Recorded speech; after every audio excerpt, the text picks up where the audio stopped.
and then immediately going here and giving our 2 cents, which inevitably means the commercials having a harder time penetrating us.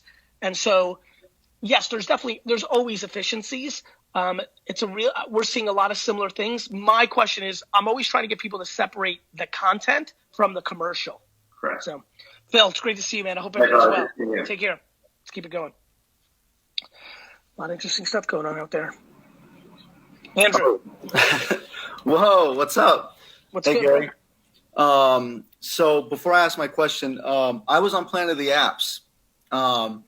So it was me and my two business partners, and I wasn't on the show because they only wanted 2 people, but I was Evolve, the calorie tracking app with your voice. Oh, get out of here. Yeah, so that was, and That's I remember awesome. you yelled at them for playing rock, paper, scissors live.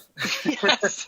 So that was me, and I was super bummed that we didn't get you, but yeah, because I didn't get to meet you because they're really strict, but patience, finally meet you 3 years later. It's a real pleasure. But, so my question is this. My last company, the one that was on Planet of the Apps, ultimately ended up not working. It was my first startup. I'm a software engineer. We raised $2 million, made a bunch of marketing mistakes. So now I'm actually working on a new project that I'm really passionate about, and it's a travel subscription app. I was supposed to launch last month. So now my question for you is, when would you launch, number one? And number two, I want to spend the marketing dollars right this time. I have like a smaller budget, 20 to 50K. How would you market a travel subscription app? And I'm thinking it's geared towards millennials mostly, but that's kind of where I'm stuck. How much does it cost? $99 a month. So I would spend the marketing on Facebook, and I would target upper millennial, high net worth individuals, because $99 a month subscription is a real number. And so you're going to need people to actually have money. It's $1,200 a year. So I would go very high end Facebook. I would launch it minimally 100 days after things went back to normal, whether that's 3 months, 6 months. You need 100 days of data. I'm very concerned. People are scared. Yeah, that's what I'm worried about. Humans by nature are very, very capable of being fear-based. I mean, on a good day, I can't see travel. If everything goes well, travel should be down 20%. Right. Because just a bunch of people are like, I'm not traveling. The corona's going to come back. Yeah, yeah. So that's what I was thinking too. So assuming things go back to normal in May or June, you would think minimum at least 3 months. Minimum, because May and June, the way I think about it is September becomes normal because May, June, July, August is like staggered. Right. I mean, I think you need to be mentally prepared that you might have to wait here a little bit. That's what I was thinking. Maybe I don't know. I feel like maybe November 1st, maybe January 15th, in that range. It'd be my guess. If I was the partner right now, I'd be like, hey, let's mentally prepare for that range. Okay, cool. And then Facebook ads targeting towards people that travel. And then what I would also do is give away a tenth of a point up to 3 points of the company. So 30 big time, 2, 3, 4 million followers on Instagram travel people. Uh-huh. And I'd give them a tenth of a point of the company in advisory shares in exchange for real promotion around the app. Right. Awesome. Thank you so much. Andrew, that's a really important point. I want to make sure you grasp that one. By giving up 3 points of your company, which is 3% of zero at first, with such a small budget, it can really be the match that gets your business going. And there are some significantly large travel influencers on Instagram that are going to be definitely worth a tenth of point. And they've never owned a piece of a company for their work. Right. So they're going to over deliver for what you're giving them in return. I think it's a big and important part of your strategy. Awesome. Thank you so much, Gary. Take care. Later. Well. Bye. Let me give a shout out. Lori J on Facebook. What's good? Hailey B. What's good? John Rawlings. What's good? Good to see everybody this morning. Brendan Dunn. Rude Jean. Let's keep it going, Dust. Good to see you, Megan. Josh, what's good? Hey, how you doing, Gary? I'm well. How can I help you? So basically, it's pretty simple. So basically, I grew up in a family that all I ever knew was no. And basically, my family was always just this is just enough. So basically, I like to overachieve, and I basically have 2 jobs now. And anytime I talk to anybody in my family, they tell me I'm doing too much. I don't know what to do now. Like basically, I'm stuck. I have 2 jobs, sometimes 3, depending on what I'm doing that week. And I'm an essential worker. I work for Uber Eats and I work for GoPuff. And I don't know what to do. What do you mean you don't know what to do? You believe them that you're doing too much? No, I don't. I'm the only one that overachieves. Besides all of them, I make enough money. I'm satisfied where I am now, but I want to know what I could do next. Like, I feel stuck, Well, what are you aiming for? Well, I eventually do want to start a YouTube channel, basically. I feel like I have enough content around what I do in order to make YouTube. But every time, for example, at the beginning of this year, I just got my car back. Then I was homeless for a little bit. So we just got back into a new house back the beginning of this month. So basically, I'm building slowly, but every time I get towards my goal, something else pops up, Well, let's take a step back. What makes you happy?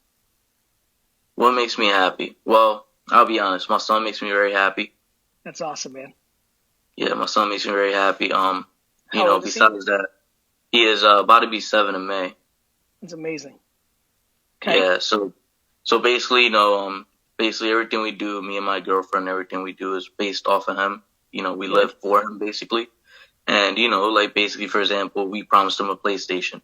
And still, to this day, we're still trying to get that because something else always comes up. And we're always trying to battle with that. We're gonna do 2 things. One, you're gonna email me and I'm gonna send you a PlayStation for him. Okay. That's gonna happen right now. As soon as you hang up, email me at Gary at VaynerMedia and I'll get you a PlayStation. 2, you're gonna try not to make things with him. Let me rephrase. You get to parent the way you want to parent. 1, I'm gonna get you the PlayStation. So good. The little man's got a PlayStation. 2, my recommendation, one man's point of view, you know how to parent, you do your thing. I don't think goals should be around stuff. Okay. Because you're training him to put things on a pedestal. Right? You know how I talk a lot about keeping up with the Joneses? I'm always scared that people want a BMW. I think it starts early. I think when you make stuff like the North Star, and it makes sense to me when I hear homeless, struggle, when I hear all that, right? I'm hearing you're the only one overachieving and you're going through the grind. So I'm like, fuck, man, this guy came from the dirt. You know what I mean? Yeah. So I've got a lot of respect for you. And I know that when people come from that place, stuff is on a pedestal. When you got nothing and TV and then the internet is showing you stuff, you want that. But I also think that leads to enormous amounts of unhappiness. No, you're 100% right. You're 100% right. All I ever wanted was the nicest cars and showing off to everybody else. But eventually I started to overgrow that. Once I became homeless for a little bit with my girlfriend and my son, I overgrew that very quickly. And I realized humility doesn't get you anywhere. I want to make sure your son doesn't get caught. He was 7, 6 when he felt homelessness. He's now going to put PlayStation on a pedestal. That's okay though. He's going to have that happiness. That's good. But I think he's super early. By the way, you're super early to flip the script on fuck stuff. That may also be the unlock to you feeling stuck. If you go for happiness for the process, then all of a sudden, it's crazy. I know people don't believe me when I'm like, I don't care about I love my game so much. I don't care about all the stuff. They're like, yeah. You're about that money. You're happy. You got that.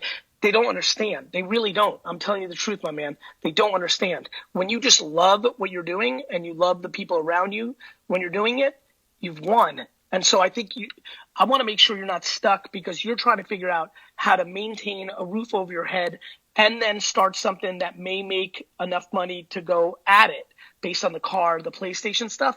I don't want you to do that. I want you to take a step back and really think about what you like doing and how do you just not give a shit about stuff. I'm telling you right now, man, if you can really when you were homeless, you didn't give a fuck about that stuff because, you were at that place where you're like, fuck it, I need a roof, right? You're right. But now that you've got the roof, you know what starts trickling in. You're like, let me put some stuff in this roof. Mm-hmm. I want you to So, fight that. You're still you early know, enough, and I definitely want you to fight it for the kid. like, basically, we literally still sleep on the air mattress, straight from the grind, straight from the I muscle, you love know it. what I mean? We are Mm-hmm. doing it from the bottom to the top, trying to make everything possible. I'm outside working every day, 6 to 8 hours, and sometimes even more if we need to. So, Yeah, I mean, look, I'll be honest with you. 6 to 8 hours is not a lot of time of work. I mean that with like all the you're right. respect and love. I know I'm right, but I think that you're coming from such a place, right?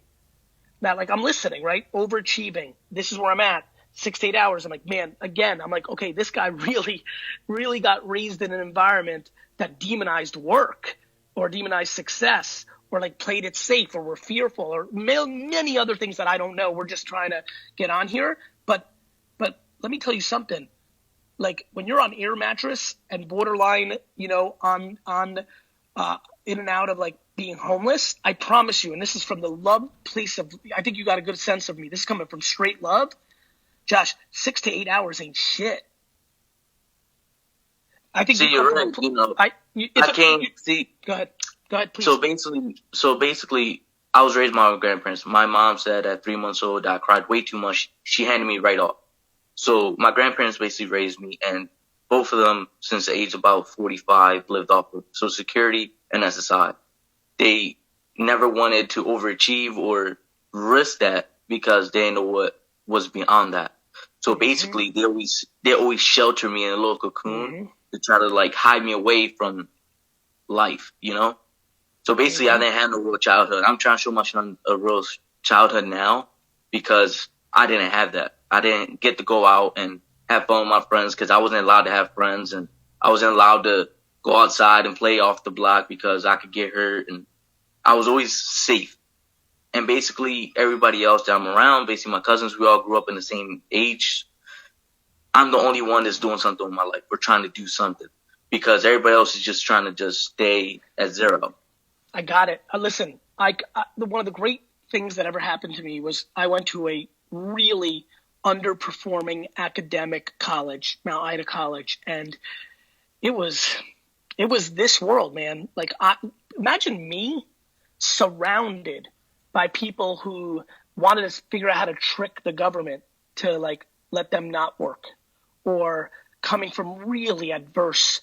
I came from some adverse shit, but like very quickly there was stability, and then prosperity started to grow.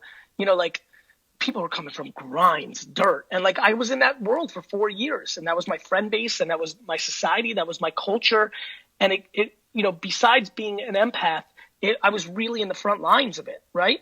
And so I don't judge you, right? Like I'm reading the comments and everyone's like, this motherfucker, 6 to 8 hours, that ain't even a full, and I understand where you're coming from. On the flip side, I really understand where you're coming from.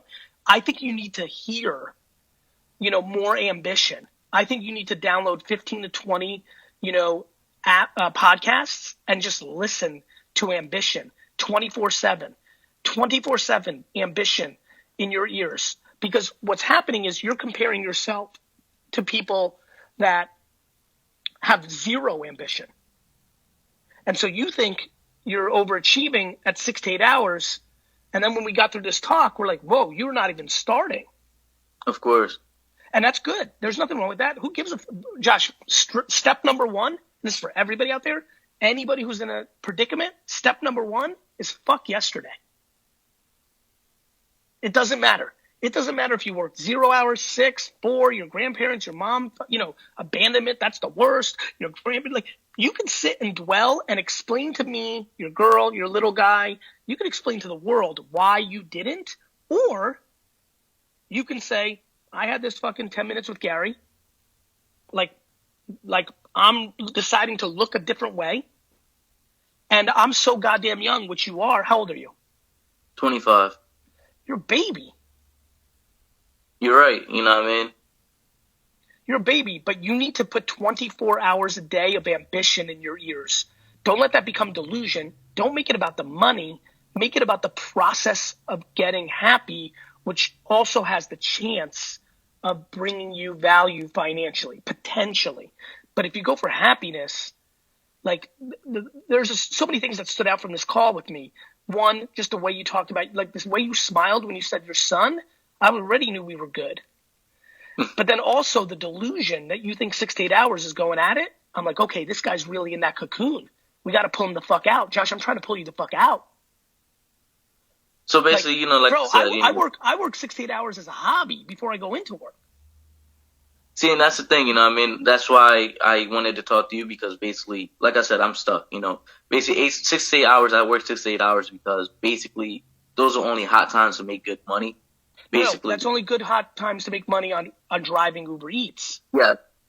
What you could do as soon as you're done with the last fucking delivery of some fucking pizza is go to Goodwill and spend $18, find some shit, post it that night, and make 88. Oh yeah, and that's another thing too. I really like to resell things. Like, I'm really good at that. No, you don't. You like the thought of it. If you liked it the way I like it, you do it 24/7. I used to fucking work 13 hours a day in my dad's liquor store, then come home and post on eBay. That's called like. You like the idea of it. You don't like it because work ethic isn't fucking in your blood yet. Anything could be taught. You know how many muscles I had? 0. Fucking 6 years ago. Then I finally got it into my system, and now I work out. And that, like, anybody. I mean, I thought I could never be healthy in my workout regimen. I hate it. I still hate it. But I got over the hoop where I made it palpable enough because I know it matters. You need to fucking learn to love work. All right, sounds good. I like where your eyes just went. You understand? Not, I'm going to use work to get that money because you understand you got to get out of it. No, you have to love it so you do it every fucking minute. And then you got to back it back out and balance with the son and the girlfriend and all that. But, like, you need to find something you love. Call it like. Because you don't like the flip life. You like the idea of it. You're right. Everybody loves entrepreneurship. Not anymore. Now that it's hard, I'm getting all sorts of crazy emails. In DMs. I look at their accounts. They were flexing entrepreneur life, bottles at the fucking club, like, yo, entrepreneur life. Now they're crying to me because they don't know what the fuck to do. They didn't love it. They loved the fucking picture for the gram. Mm-hmm. They love the 2 a.m. fucking party that they'll never forget. They forgot. That shit's distant history. Now they're fucking scared. You know why? Because all their fucking self-esteem is wrapped up in being a fucking entrepreneur, and now they're going to have to work at fucking Chase Bank. Because their fucking direct-to-consumer T-shirt business is fucked. That's true. Because they spent fucking $1,400 on a bottle of Grey Goose trying to get that girl instead of putting it in the bank. That's what they did. What you need to do is realize yours is a little bit different. You just don't have that relationship with work. See, I never really had that relationship with work. Like I said, me basically coming from nothing and just trying to build. I'm trying to find my way around, but I'll be honest with you, Gary. I've pretty much limited mostly anything I could do due to my body tattoos. I do get looked at differently. Good news. That is the bullshit excuse of all time. If you think in 2020, I'll tell you, if you think that it's not 1974, bro. You're right. It just, I went to a job interview like 2 weeks ago, for example. Fuck and that. he looked at me fucking like, job, crazy. Bro, that's one job. You're right. That's one job. You know how many fucking clients don't hire VaynerMedia because I curse? Straight talk. You know how many big companies don't hire us because I'm on LinkedIn like, I'm going to fuck, they're like, fuck that. But that's one. You're right. Bro, I promise you can get where do you live? Philadelphia. Bro, you can get any job at any coffee shop or fucking cool fucking bar in Philadelphia because you look the part instead of the reverse. They want your neck tattoo. You're right. A hot fashion brand wants your tattoo. Fucking hip hop brand wants your tattoo. You going into some stodgy ass fucking company, fine. But that's you setting up for the L so you can use the excuse of the tattoo. Don't fucking, you know me, I'm not getting tricked out here. I got you. You understand? It's I'm going to go out and give it 100. It's 2020. I judge people who wear fucking suits and a tie more than somebody who's got a fucking tat of a fucking eye drop on their fucking face. It's 2020, bro. I dig it. I'm going to give him 100, Gary, I promise. Listen to me. Your little man needs this from you. You need to show him. I'm going to send you that PlayStation because I promise that I want him to be fucking happy as fuck. But then on the flip side, right behind you, be like, look, Dad worked hard. Don't tell him. We'll tell him years later. He'll watch this video. Yo, Dad worked hard for this. And if you want shit, you got to work. So this Saturday, we're going, when the fucking Corona's over, we're going garage sailing. I'm giving you $2. You're going to buy some shit. We're going to come home and we're going to post on eBay. You teach him work ethic now. You make it his culture. You flip it. And that's what I'm trying to do. You know, me and my girlfriend both trying to, you know, show him that basically everything you get is from the muscle. That nothing is, nothing's given. Don't show him in theory. Make him live it. Okay. Let me tell you something. My brother and I, AJ, our relationship is built on fucking garage sailing. When he was 14, I was like, let's go. It's time to fucking really go at it. And I would wake up at 6 a.m, drive to New Jersey. He would drive. It was at first I'd have to pick him up. A couple of years later, got his license. We'd meet halfway at the wine library, and it'd be 6 a.m, fucking cold in our eye, and fucking the sun, and getting coffee and driving an hour to a fucking flea market, buying shit for 3 hours, coming back home, fucking posting that shit. He would ship them out the next day. Work ethic is taught. Your grandparents taught you not to work. You persevered because you had the DNA. You fucking persevered. You did the hardest part, bro. But now I need to push you to that next place because now you're half pregnant. You're in the middle. You understand? Yeah, I understand, Gary. But show that man, make that man work. I got you. Beauty. Good luck. Thank you. You're welcome. Woof. Dustin. Yes, sir. What do you think about that one? I think that was like 4 days pent up. I think it was a little pent up. You know, sometimes when you're pent up. It's, it kind of reminds me of the thing I was working on. How you said if you put your focus on the 15%, you like that 85% more. It's kind of like that.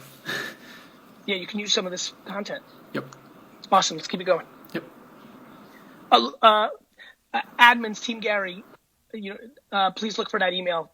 It's Josh, it's Gary@VaynerMedia.com. Just send me the PlayStation, motherfucker. All right, let's keep it going. Yeah, I told Zane, so awesome. He's on top of it. Great, thank you. Man, that was good. Laura. Hey, Gary, how's you doing? I'm doing well. How are you? All right. I want you to give it to me. That last call, wow, that really resonated with me. I was homeless, and my work ethic, it wasn't great. The last 3 years, I've been in between jobs, and I've really kicked it up.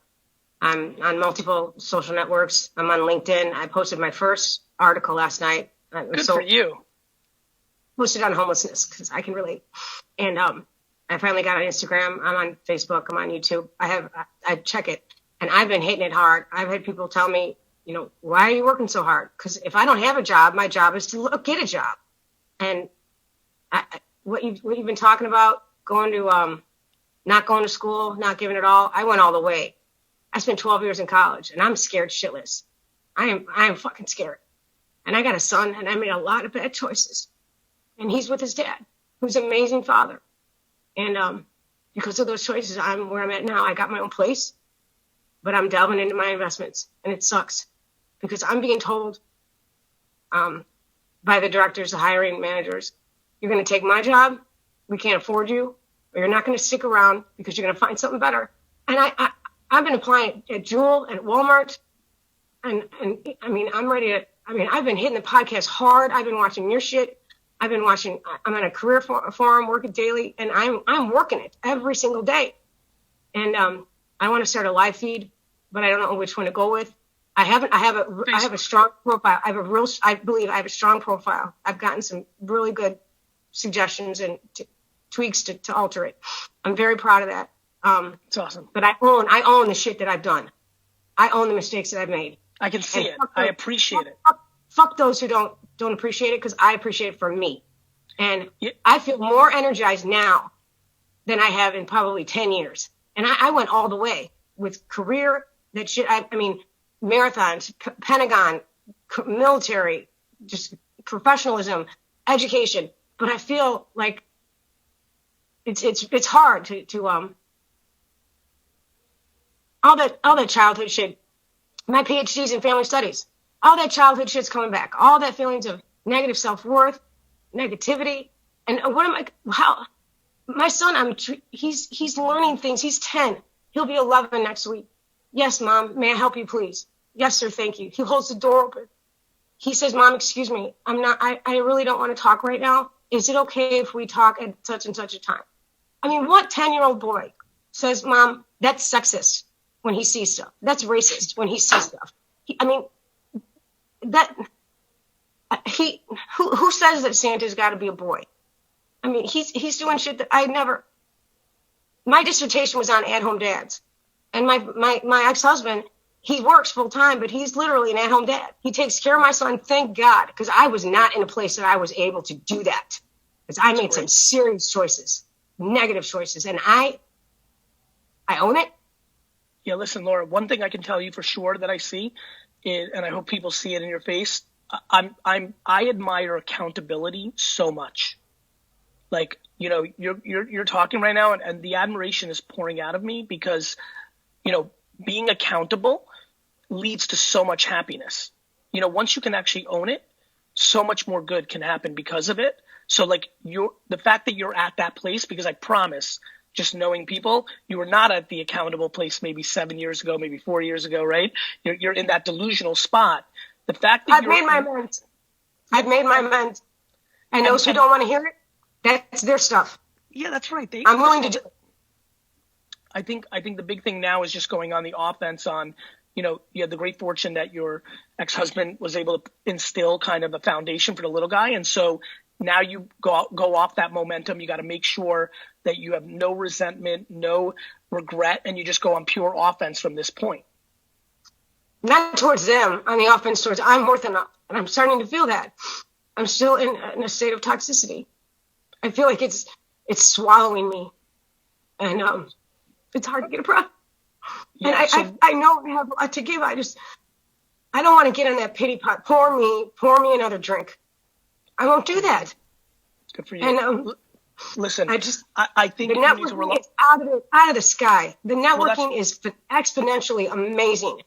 Look, I know where my line in the sand is. You know, I know for myself where I feel comfortable talking about things, and when things go to another level where, you know, I think I have raw talents of human behavior, and then I think there's actual professionals and things of that nature. So I think it's a combo. One thing I can tell you that's very obvious to me is the community and network. You beat me to it. I think you have to do a Facebook Live today and just talk and interact. You have to. You have to do that, because I think the ability to feel part of a community is a massive, massive oxygen play in these kind of scenarios. You know, I think you really need to think about that. I'm an empath like you, and I'm an energizer, and I don't just wait. I used to go to classes in college, and they say, I'd get out of the first class, and my colleagues would say, Laura, do you have the first paper written?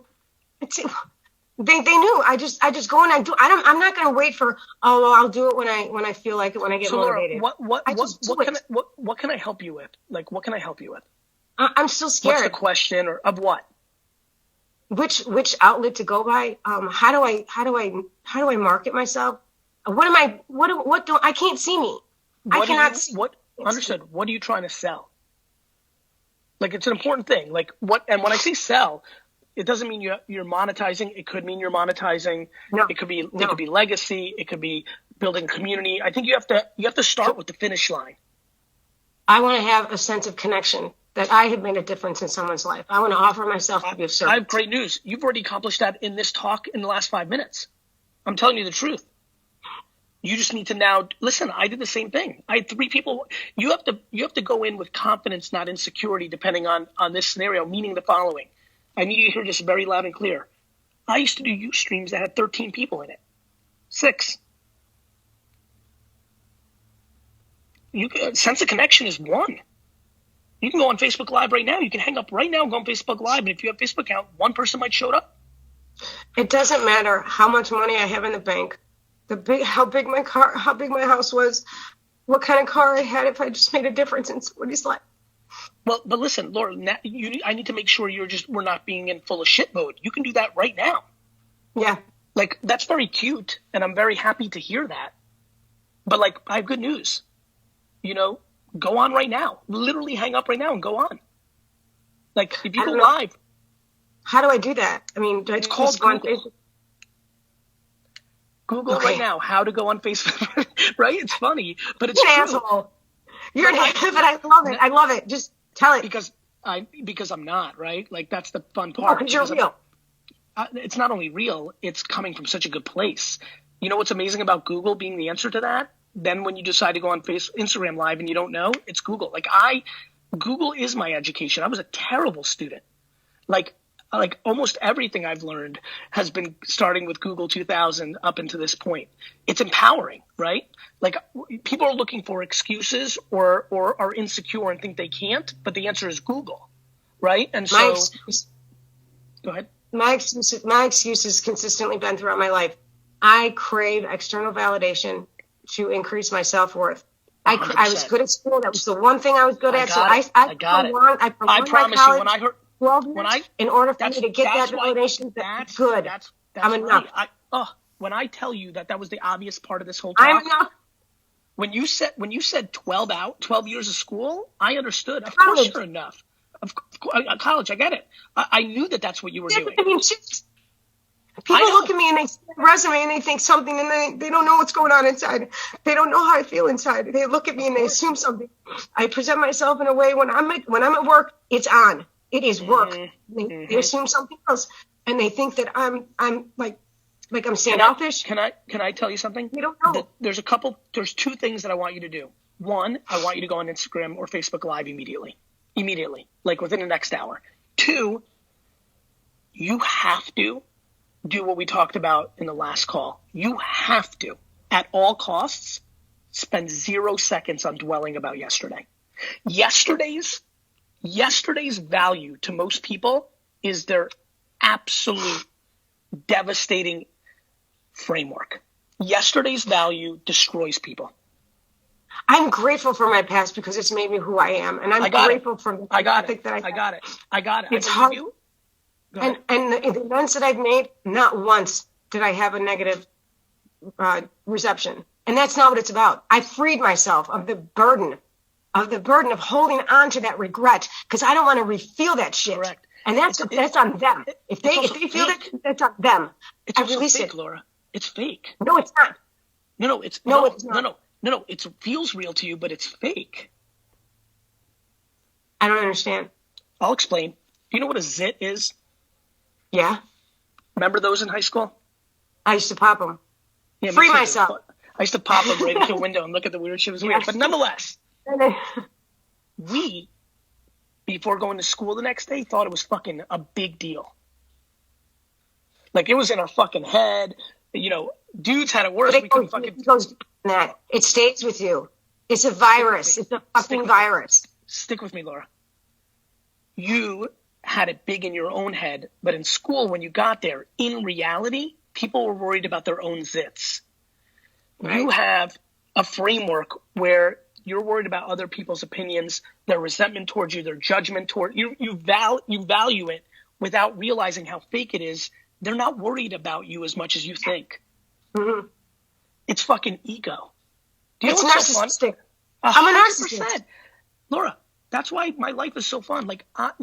I feel like I equally believe that I'm going to change the world and be one of the most recognized humans on earth. You're not.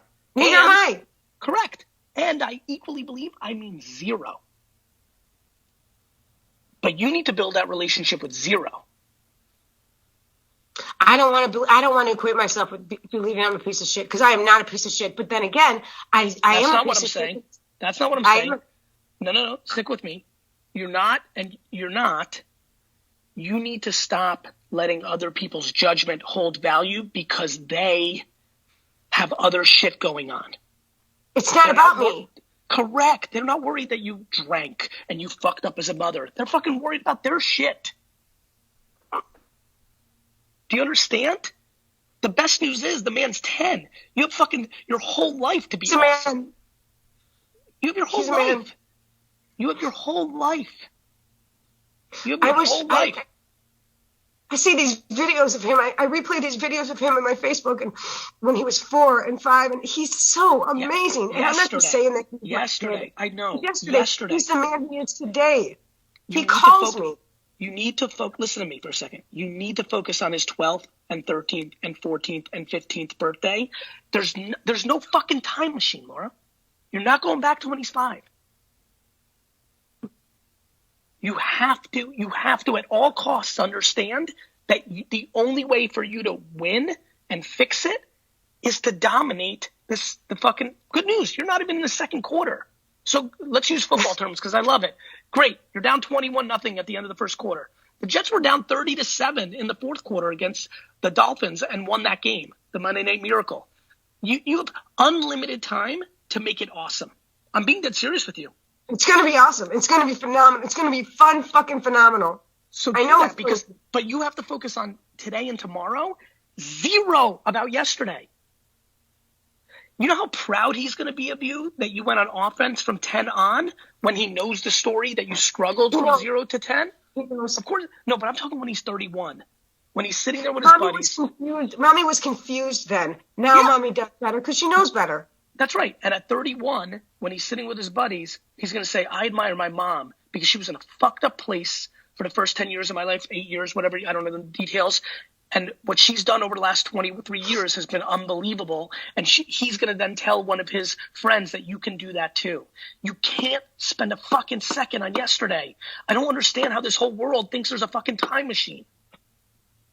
How is it so hard? I get bombarded with, you did this, you did that. I just want to block them out. And they keep getting in my fucking face. Tell them to go fuck themselves. I do. It's my choice. I let them in. That's my problem. I have the problem.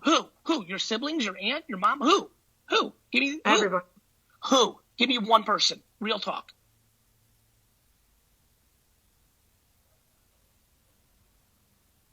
Give me one person. Dave. Right, who's that? My mother. Your mom? Yeah. So you've got to say, listen, I know I did that. Now, thank you. Let's spend 5 minutes on what you did wrong. No, I don't do that. I don't throw it. I'm not throwing it. No, I am not going down that route. Laura, you're not following me. It's like the Zit story. Let me take a step back. The first time you say, yes, Mom, you're 100% right, and I can't wait to go on offense in the future, that's cool, Mom. Now, real quick, Mom, just for fun, why don't we spend 5 minutes on what you did wrong? They won't. I keep getting bombarded with it. I can't let it go. I can't get. Laura, it's suffocating. It's not suffocating. Listen to me. It's not. You have two options. You have the ability to calmly articulate a counter move to that chess move that then subsidizes and kind of stops them going on the offense because they don't want to look at themselves. People cast judgment because they don't want to judge themselves. People are great at judging everybody else but themselves. No, I'm the best judge of myself. I judge myself when I judge others. Listen to me.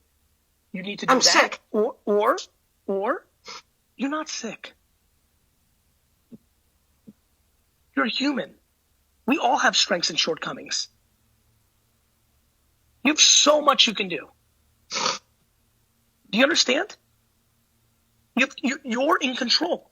You take accountability, and then you ask them to talk about their shortcomings. Nobody likes that. Like everybody who in my employees, my family, my friends, they hate rolling with me because when they come at it, I'm like, you're right. I did that wrong. By the way, that thing, you can do that, or on some real shit, you can limit your interaction with them. Just want to walk away. It's not walk away. Everybody makes everything so absolute. That's it. I'm never talking to my mom. No, that's very different than seeing them once, texting them once a week and seeing them once every 2 weeks until it gets better, or once every 2 months until it gets better. People go to the extreme on family judgment. It's like all or nothing, all kind of, no, limiting and strategizing around that time is important. I need to go to the next one, Laura. I really wish you a lot of success. Please rewatch this. Please. Right now we're in it, but I think this is something good to rewatch once in a while. But listen to me. You really can figure this out. I really believe that. And you're in the muck, but I know you can. You're a blessing. But listen to me, Laura. Thank you. But listen to me, please, tomorrow and today. There's no fucking time machines. Got it.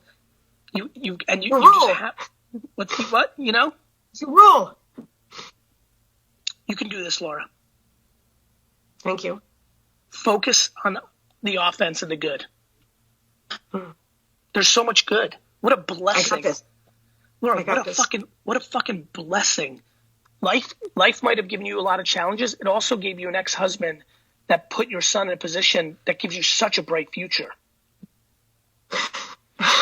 You have to understand that. You got shitty things. You got certain DNA traits that led to things. You got parenting situations, other things. I get it. But you can't, you get to choose what you decide to look at. You do. Not your mom, not me, Right. not the time machine. You. So choose to look at the good shit. I'm going forward. And I know the hard wiring makes you go back to the bad shit. I get it. I really genuinely get it. But you can be disciplined. It's like working out. You can chop away. Please do me a favor. Please just rewatch this once a week. Okay. All right. Promise. I wish you well. Take care. Thanks. Thank you. Thank you. You're welcome so much. Let's